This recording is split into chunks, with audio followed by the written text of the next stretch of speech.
அத்தியாயம் 14. ஷில்பா செல்போனை கைப்பையில் போட்டு பத்திரப்படுத்திக் கொண்டு வேறு உடைக்கு மாற தயாரான போது பக்கத்து அறையில் உட்கார்ந்து டிவி பார்த்து கொண்டிருந்த அவளுடைய தோழி நர்மதா வேக வேகமாய் எழுந்து வந்தாள். என்ன ஷில்பா, ஏதோ போன் வந்தது போலிருக்கு. ஆமா, யார்கிட்ட இருந்து? CBI officer Vaidya. என்ன இந்த நேரத்துல? Anything important? இம்பார்ட்டன்ட் இல்லாமலா இந்நேரத்துக்கு கோயமுத்தூர் வந்து சர்க்கியூட் ஹவுஸ்ல தங்கி இருப்பார்? நர்மதா முகம் நிறைய ஆச்சரியப்பட்டாள். என்னது, கோயமுத்தூர் வந்திருக்காரா? ஆமா, எதுக்கு? போனாதான் தெரியும். இப்ப நீ அவரை பார்க்க தான் கிளம்பிட்டு இருக்கியா? ஆமா, ஏதோ ஒரு முக்கியமான விஷயத்தை ஷேர் பண்ணிக்கணுமா? இங்கேயே நம்ம வீட்டுக்கே வரேன்னு சொன்னார். நான் தான் வேண்டாம்னு மறுத்து நானே சர்க்கியூட் ஹவுஸுக்கு புறப்பட்டு வரதா சொல்லிட்டேன். உன்னோட கார் சாவியை கொடு, 1 மணி நேரத்துக்குள்ள வந்துடுறேன். ஷில்பா, நான் ஒரு விஷயம் சொன்னா நீ தப்பா நினைச்சுக்க மாட்டியே? நோனோ, தாராளமா சொல்லு. இந்த ராத்திரி நேரத்துல நீ தனியா புறப்பட்டு போறது சரியில்லை. மணி 10 தானே ஆகுது. இருந்தாலும் ஷில்பா வேறு உடைக்கு மாறி கைப்பையை எடுத்து தோளில் மாட்டிக்கொண்டு சிரித்தாள். நான் நடு ராத்திரியிலேயே நடுக்காட்டுக்கு போய் ஒரு டெரரிஸ்டை கைது பண்ணவ. நீ பேசாம படுத்து தூங்கு. தூக்கம் வரலன்னா டிவியில ஏதாவது ஒரு பாடாவதி படத்தை பார்த்துட்டு நான் அவரை போய் பார்த்துட்டு வந்துடுறேன்.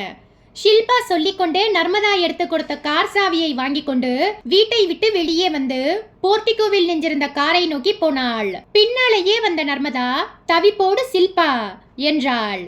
என்ன? எனக்கு என்னமோ தெரியல, மனசுக்குள்ள திக்கு திக்குன்னு இருக்கு. நானும் உன் கூட வரட்டுமா? ஷில்பா திரும்பி பார்த்து நர்மதாவை முறைத்தாள். ஏய், நான் என்ன கோயிலுக்கா போறேன்? துணைக்கு வரட்டுமான்னு கேக்குற? இது என்னோட அபிஷியல் மேட்டர். என்கிட்ட ஏதோ ஒரு முக்கியமான விஷயத்தை சொல்றதுக்காக தான் அவர் டெல்லியில் இருந்து புறப்பட்டு வந்திருக்கார். போன்ல அந்த விஷயத்தை சொல்லக்கூடியதா இருந்தா அவர் டெல்லியில் இருந்தே சொல்லி இருப்பார். மெனக்கெட்டு கோயமுத்தூர் வரமாட்டார். இதெல்லாம் எங்க டிபார்ட்மெண்டோட சீக்ரசி மேட்டர்ஸ். நர்மதா முணுமுணுப்பான குரலில் சொன்னாள். ஷில்பா, நீ சொல்றதெல்லாம் எனக்கு புரியுது. இருந்தாலும் என் வீட்ல நீ தங்கி இருக்கும்போது உனக்கு எந்த விதமான ஒரு அசம்பாவிதமும் நடந்துடக்கூடாதேன்னு நான் நினைக்கிறேன். உனக்கு ஒரு விஷயம் தெரியுமா நர்மதா?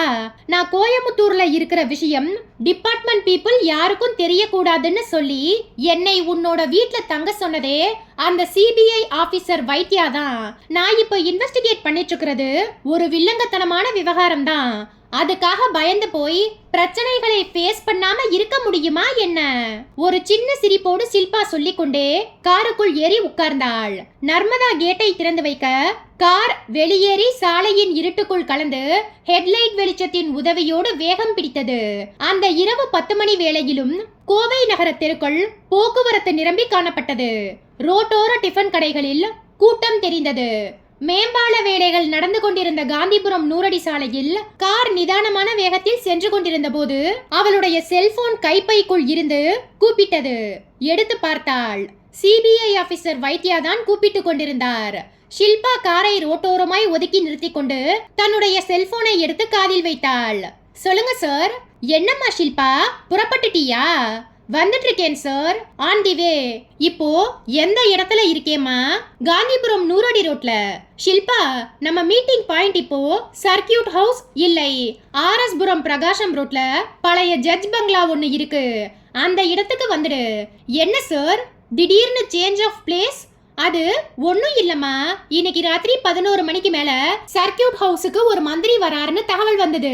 அதை தொடர்ந்து கட்சி தொண்டர்களோட கூட்டம் இப்பவே சர்க்கியூட் ஹவுஸுக்கு முன்னாடி மாலைகளோடும் பொன்னாடைகளோடும் காத்துட்டு இருக்கு. இந்த நிலைமையில் நீ அங்க வந்து என்ன பாக்குறது சரியா இருக்காதுன்னு என்னோட மனசுக்கு பட்டது. நம்ம சீஃப் டைரக்டருக்கு தகவல் கொடுத்தேன். அவர் உடனே ஒரு 5 நிமிஷத்துக்குள்ள பேச வேண்டியவங்க கிட்ட பேசி பிரகாசம் ரோட்ல இருக்கிற பழைய ஜட்ஜ் பங்களாவை ஏற்பாடு பண்ணி கொடுத்துட்டார். நீ நேரா அங்கே வந்துடுமா. பிரகாசம் ரோட்ல எந்த இடம் சார்? லேண்ட்மார்க் ஏதாவது சொல்லுங்க. ஆல்கியூர் மல்டி ஸ்பெஷாலிட்டி ஹாஸ்பிட்டல்னு ஒரு பெரிய மெடிக்கல் காம்ப்ளெக்ஸ் கட்டடம் ஒன்று இருக்கு. அது உனக்கு தெரியுமா? தெரியும் சார், பார்த்துருக்கேன். அந்த கட்டடத்துக்கு பக்கத்து ரோடு 3வது கட்டடம். ஒரு காலத்துல ஜட்ஜுகள் மட்டும் தங்கி இருந்த பங்களா இப்ப ரொம்பவும் பழசாயிட்டதால யாரும் தங்குறதில்ல. மாசத்துல 1 நாள் 2 நாள் வேற மாநில அரசு அதிகாரிகள் வரும்போது மட்டும் அந்த பங்களாவை தங்குறதுக்காக அலாட் பண்ணுவாங்க. சர்க்கியூட் ஹவுஸுக்கு மந்திரி வரதால எனக்கு இங்கே இடம் கிடைச்சிருக்கு. நானும் இப்பதான் 2 நிமிஷத்துக்கு முன்னாடி வந்து சேர்ந்தேன். உடனே உனக்கு தகவல் கொடுத்துடலாம்னு ஃபோன் பண்ணினேன். இட்ஸ் ஓகே சார், இன்னும் 1 மணி நேரத்துக்குள்ள அங்க இருப்பேன். ஷில்பா, இன்னொரு முக்கியமான விஷயம். சொல்லுங்க சார். நீ இப்போ உன் ஃப்ரெண்டோட கார்ல தானே வந்துட்டு இருக்க? ஆமா சார். உன்னை யாராவது ஃபாலோ பண்றாங்களான்னு ஒரு பார்வை பார்த்துக்கோமா. ஷில்பா சிரித்தாள். எனக்கு பின்னாடியும் 2 கண்கள் இருக்கு சார். என்னை யாரும் ஃபாலோ பண்ணலன்னு நிச்சயமா என்னால சொல்ல முடியும். உனக்கு பின்னாடி 2 கண்கள் இருக்கலாம், ஆனா இரவுக்கு 1000 கண்கள் என்கிற வாசகத்தை மறந்துடாத. No problem sir, I will take care. I am waiting. மறுமுனையில் வைத்தியாவின் செல்போன் வாயை மூடிக்கொள்ள ஷில்பாவும் செல்போனை அணைத்துவிட்டு காரை கிளப்பினாள். யூ டர்ன் எடுத்து வடகோவை மேம்பாலத்தை தொட்டவள் கவுடி பிரவுன் சாலையின் எல்லைக்குள் நுழைந்தாள். போக்குவரத்தற்ற நிசப்தமான சாலைகள் எதிர்பட அவைகளில் நுழைந்து பிரகாசம் சாலையை தொட்டபோது நேரம் சரியாய் 11 மணி. வைத்தியா சொன்ன லேண்ட்மார்க்கை கண்டுபிடித்து பழைய ஜட்ஜ் பங்களாவின் காம்பவுண்ட் கேட்டுக்கு முன்பாய் காரை நிறுத்த உள்ளே இருந்து டார்ச் வெளிச்சத்தோடு நீல நிற யூனிஃபார்ம் அணிந்த செக்யூரிட்டி ஒருவர் ஓடி வந்தார். கேட்டை அகலமாய் திறந்து வைத்துவிட்டு சல்யூட் அடித்து அவர் அட்டென்ஷனில் நிற்க காரை உள்ளே செலுத்தினாள் ஷில்பா. ஆங்கிலேயர் காலத்தில் கட்டப்பட்ட அந்த பங்களா பழமையாக தெரிந்தாலும் அந்த இருட்டிலும் ஒரு கோட்டை மாதிரி கம்பீரம் காட்டியது. பங்களாவின் போர்டிகோவில் ஏற்கனவே ஒரு கார் நின்றிருக்க அதன் பின்னால் சீரான இடைவெளி விட்டு காரை மௌனமாக்கினாள் ஷில்பா. காரை விட்டு இறங்கும் போதே சீருடை அணிந்த இன்னொரு செக்யூரிட்டி நபர் பவ்யமாய் எதிர்பட்டு சல்யூட் வைத்தபடி சொன்னார். மேடம், உள்ள சார் காத்துட்டு இருக்கார். ஹாலை ஒட்டி இருக்கிற மாடிப்படியில் ஏறினா முதல் மாடி 2வது ரூம். தேங்க்யூ. ஷில்பா பங்களாவின் போர்டிகோ படிகளில் ஏறி பங்களாவின் ஹாலுக்குள் நுழைந்தாள். மிகவும் பெரிதான அந்த ஹால் ஒரே ஒரு டியூப்லைட் கொடுத்த வெளிச்சத்தில் ஒரு பழைய புகைப்படத்தை பார்ப்பது போல் இருந்தது.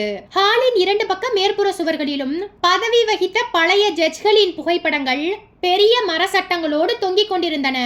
ஷில்பா ஹாலின் பாதி தூரத்தை கடந்திருந்த போது வவ்வால் ஒன்று கருப்பு காகிதம் போல் அவளை நோக்கி வேகமாய் பறந்து வந்து விருட்டென்று விலகி இருட்டில் காணாமல் போயிற்று. 1 வினாடி நேரத்திற்குள் முகம் வியர்த்து போன ஷில்பா சுற்றும் முற்றும் பார்த்தாள். ஒரு பனிக்கட்டியை போல் நிசப்தம் உறைந்து போய் இருந்தது. பார்வையில் யாரும் தட்டுப்படவில்லை. மாடிப்படிகளின் அருகே போய் நின்று கொண்டு அண்ணாந்து பார்த்தாள். மாடியின் வராந்தா கெட்டியான இருட்டில் இருந்தது. துணிச்சலை வரவழைத்துக் கொண்டு முதல் மாடிப்படியில் காலை வைத்தாள். அதே வினாடி அவளுடைய செல்போன் குரல் கொடுத்தது. அத்தியாயம் 15. இருட்டான அந்த மாடிப்படிகளில் ஏற முயன்ற ஷில்பா தன்னுடைய செல்போன் ரிங்டோனை வெளியிட்டதும் அதை கைப்பையினின்றும் எடுத்து அழைப்பது யார் என்று பார்த்தாள். மறுமுனையில் நர்மதா காத்திருந்தாள். ஷில்பா செல்போனை காதுக்கு ஒற்றி மெல்ல குரல் கொடுத்தாள். என்ன நர்மதா, சர்க்கியூட் ஹவுஸுக்கு போய் சேர்ந்துட்டியா? இல்ல, இப்போ வேற ஒரு இடத்துக்கு வந்துட்டேன். வேற இடம்னா நான் நேர்ல வந்து சொல்றேன். போன்ல பேச இப்போ எனக்கு நேரம் இல்ல. சிபிஐ ஆபீசர் வைத்தியா இங்க எனக்காக வெயிட் பண்ணிட்டு இருக்கார். சரி, நீ இப்போ எங்க இருக்கேன்னு சொல்லு. இதோ பார் நர்மதா, நீ எனக்கு ஒரு நெருக்கமான தோழிதான். ஆனா அந்த ஒரு காரணத்துக்காக நான் உன்கிட்ட என்னோட உத்தியோகபூர்வமான சில ரகசிய விஷயங்களை ஷேர் பண்ணிக்க முடியாது. நான் வெளியே எங்கேயும் தங்காம உன் வீட்டுல தங்குறதுக்கு காரணமே என்னோட பாதுகாப்புக்காகத்தான். நீ எதுக்கும் பயப்படாத. நான் என்னோட டிபார்ட்மெண்ட்டை சேர்ந்த மேலதிகாரியை தான் சந்திக்க போறேன். Don't worry. நீயும் பயப்பட்டு என்னையும் பயப்பட வைக்காத. நீ போய் தூங்கு. சரி, நீ அங்கே இருந்து புறப்படும் போது எனக்கு ஃபோன் பண்ணு. கண்டிப்பா. பேசிவிட்டு செல்போனை அணைத்தாள் ஷில்பா. பின் மெதுவாய் மாடிப்படிகளில் ஏற ஆரம்பித்தாள். மேலே போக போக இருட்டின் சாயம் கரைந்து மெலிதாய் வெளிச்சம் தெரிந்தது. மாடி வராந்தாவுக்கு வந்தாள். வராந்தாவில் இருந்த முன் 2 அறைகள் கனமான பூட்டால் சாத்தப்பட்டிருக்க 3வது அறையின் கதவு மட்டும் பாதி திறந்த நிலையில் காற்றுக்கு லேசாய் அசைந்து கொண்டிருந்தது. ஷில்பா வராந்தாவில் நடந்து திறந்திருந்த அந்த அறைக்கு முன்பாய் நின்று எட்டி பார்த்தாள். அறை மிதமான வெளிச்சத்தில் தெரிய 60 வயதை நெருங்கிக் கொண்டிருந்த வைத்யா பிரவுன் நிற நைட் கவுன் அணிந்து சோஃபாவுக்கு சாய்ந்து உட்கார்ந்தபடி டிவி திரையை மியூட்டில் வைத்து வேர்ல்டு கப் ஃபுட்பால் மேட்சை பார்த்து கொண்டிருந்தார். ஷில்பா கண்ணில் பட்டதும் டிவியின் திரையை இருட்டாக்கிவிட்டு ஒரு பெரிய புன்னகையை தன்னுடைய நரை மீசைக்கு கீழே கொடுத்தார். வாமா ஷில்பா, இந்த ராத்திரி நேரத்துல உன்னை அலைய வச்சுட்டேன். Very sorry. ஷில்பா அவருக்கு மரியாதை செலுத்தும் விதமாக ஒரு சல்யூட்டை கொடுத்துவிட்டு மெல்ல சிரித்தாள். சார், நீங்க இந்த சாரி என்கிற வார்த்தையை மென்ஷன் பண்ணக்கூடாது. ஏன்னா நீங்க எந்த நேரத்துல கூப்பிட்டாலும் வர வேண்டியது என்னோட டியூட்டி. இருந்தாலும் இந்த அகால வேளையில் உன்னை கூப்பிட கொஞ்சம் தயக்கமா இருந்துச்சு. பை த பை, நீ எனக்கு சப்பார்டினேட்டா இருக்கலாம், ஆனா என்னை பொறுத்த வரைக்கும் நீ எனக்கு பிறக்காத மக. Thank you sir. உட்காருமா. சொன்ன வைத்தியா சோபாவை காட்ட ஷில்பா உட்கார்ந்தாள். ஏதாவது சாப்பிடுறியாமா? ஒன்னும் வேண்டாம் சார். நீங்க எது மாதிரியான விஷயத்தை என்கிட்ட ஷேர் பண்ணிக்க போறீங்கங்கிற ஆர்வம் மட்டுமே இப்ப என்னோட மனசுல இருக்கு சார். நானும் சிபிஐ டைரக்டர் ஹரிகோவிந்தும் நீயும் போலீஸ் கமிஷனர் திரிபுர சுந்தரியும் சேர்ந்து அனுப்பின அந்த ரெட் டேப் ஃபைலை படிச்சு பார்த்துட்டு ஒரு சில நிமிஷங்கள் அதிர்ந்து போயிட்டோம். அந்த ஃபைலில் இருந்த ஒவ்வொரு விஷயமும் ஒரு விஷப்பாம்பு மாதிரி விபரீதமா இருந்தது. இலவச திருமணங்கள் நடத்தி வைக்கிற ஈஸ்வர் கிட்ட ஏதோ பெரிய தப்பு இருக்கு. இறந்து போன அந்த 5 ஜோடிகளில் ஒரு ஜோடியான கோலப்பன் பூங்கோதை விவகாரத்துல ஏதோ ஒரு விஞ்ஞான பயங்கரம் இருக்கிறதும் புரியுது. படிப்பறிவு இல்லாத கோலப்பன் அந்த தி ஷெல்ஃபிஷ் ஜீன் என்கிற புத்தகத்தையும் வாட்ச்மேக்கர் ஜீன் என்கிற புத்தகத்தையும் படிச்சிருக்கான். எல்லாத்துக்கும் மேல இறந்து போன 5 பொண்ணுங்களுமே 3 மாசம் கர்ப்பமா இருந்திருக்காங்கங்கிற விஷயத்தை கேட்டு சிபிஐ டைரக்டர் ஆடி போயிட்டார். 1 மணி நேரம் அவர் எதுவுமே பேசாம அசையாம உட்கார்ந்திருந்தார். அவரை அப்படி ஒரு நிலைமையில் கடந்த 20 வருஷ காலத்துல நான் ஒரு நாள் கூட பார்த்ததில்ல. அதுக்கப்புறம் 2 மணி நேரம் கழிச்சு என்னை அவர் கூப்பிட்டு இந்த கேஸ் விஷயமாய் டிஸ்கஸ் பண்ணி கடைசியில் அதிரடியான ஒரு முடிவை சொன்னார். அதிரடியான முடிவா? எஸ். அப்படி என்ன முடிவு சார்? ஈஸ்வரை உடனடியா கைது பண்ணி ரெட் செல்லுக்கு கொண்டு போய் வச்சு 3rd டிகிரி ட்ரீட்மெண்ட் கொடுத்து அவர்கிட்ட இருந்து உண்மைகளை வாங்கணும்னு சொன்னார். அந்த வேலையை பண்ணத்தான் நான் வந்திருக்கேன். வைத்தியா சொன்னதை கேட்டு அதிர்ந்தாள் ஷில்பா. Sorry sir. எதுக்குமா சாரி? ஈஸ்வரை உடனடியா கைது பண்ணி விசாரிக்கிறது அவ்வளவு விவேகமான செயலாய் என்னோட மனசுக்கு படல சார். ஏமா அப்படி சொல்ற? சார், மிஸ்டர் ஈஸ்வர் 2 வருஷத்துக்கு ஒரு தடவை ஊர் ஊரா போய் இலவச திருமணங்களை நடத்தி வச்சிருக்கார். அதுக்கு ஆதாரம் இருக்கே தவிர 5 ஜோடிகள் மரணத்துக்கு காரணம் அவர்தான்னு சொல்றதுக்கு எந்த விதமான ஒரு சின்ன எவிடன்ஸ் கூட இல்லையே சார். வைத்யா மெலிதாய் புன்னகைத்தார். நீ சொல்றது சரிதான் ஷில்பா. நம்ம கிட்ட அவரை குற்றம் சாட்டுகிற அளவுக்கு எந்த ஒரு ஆதாரமும் இல்லைதான். ஆதாரம் நமக்கு வேணும்னா அதை அவரோட வாயிலிருந்து தான் வரவழைக்க முடியும். அப்படி வரவழைக்க தான் அவரை அதிரடியா கைது பண்ணி ரெட் செல்லுக்கு கொண்டு போறோம். ஷில்பா தயக்கமாய் குறுக்கிட்டாள். Sir, if you don't mind, இந்த விஷயத்தில் என்னோட கெஸ் என்ன தெரியுமா? தாராளமா சொல்லுமா. உங்களுக்கே தெரியும், ஈஸ்வர் சாதாரண நபர் கிடையாது. இந்த சிட்டியில் இருக்கிற மிகப்பெரிய பணக்காரர்களில் அவரும் ஒருத்தர். அவருக்கு ஒரு மகன் ஒரு மகள். 2 பேருக்குமே கல்யாணமாகி அமெரிக்காவில் இருக்காங்க. மகன் ஒரு டாக்டர். புகழ்பெற்ற ஒரு ஹாஸ்பிட்டலை நிர்வகிக்கிற பொறுப்பை அந்த மாநில அரசாங்கமே கொடுத்திருக்கு. அதுவும் இல்லாம மருமகளும் டாக்டர். ஈஸ்வரோட மகளும் மருமகனும் பெரிய அளவில் சீ ஃபுட் எக்ஸ்போர்ட் பிசினஸ் பண்ணிட்டு வராங்க. ஈஸ்வரோட மனைவியும் சாதாரணப்பட்டவங்க கிடையாது. வெளிநாட்டில் பொண்ணு மாப்பிள்ளையோடவே தங்கி அவங்க பண்ற பிசினஸுக்கு உறுதுணையா இருக்காங்க. அது தவிர ஷில்பா பேச பேச வைத்தியா இறுகி போன முகத்தோடு அவளை கையமர்த்தினார். அதாவது ஈஸ்வரோட ஃபேமிலியை ஒரு மெஜஸ்டிக் ஃபேமிலின்னு சொல்ல வர. ஆமா சார், அப்படிப்பட்ட குடும்பத்தை சேர்ந்த ஈஸ்வரை நாம கைது பண்ணினா அடுத்த 1 மணி நேரத்துக்குள்ள அவர் ஜாமீன்ல வெளியே வந்துடுவார். காரணம், அவர் மேல குற்றம் சாற்றக்கூடிய அளவுக்கு நம்ம கிட்ட ஒரு சின்ன ஆதாரம் கூட கிடையாது. ஆதாரம் கிடைக்கிற வரை நாம கொஞ்சம் பொறுமையா இருக்க வேண்டியது அவசியம் சார். சரி, ஆதாரம் எப்படி கிடைக்கும்? அதற்கான ஏற்பாடுகளை போலீஸ் கமிஷனர் திரிபுர சுந்தரி பண்ணி இருக்காங்க சார். போலீஸ் இன்ஃபார்மராய் இருக்கிற வளர்மதியும் ஃபாரன்சிக் டிபார்ட்மெண்ட்ல ஒரு அதிகாரியாய் வேலை பார்க்கிற மனோஜும் வெளியே யாருக்கும் தெரியாத முறையில் ரகசியமா ஈஸ்வரை ஸ்மெல் பண்ணிட்டு இருக்காங்க.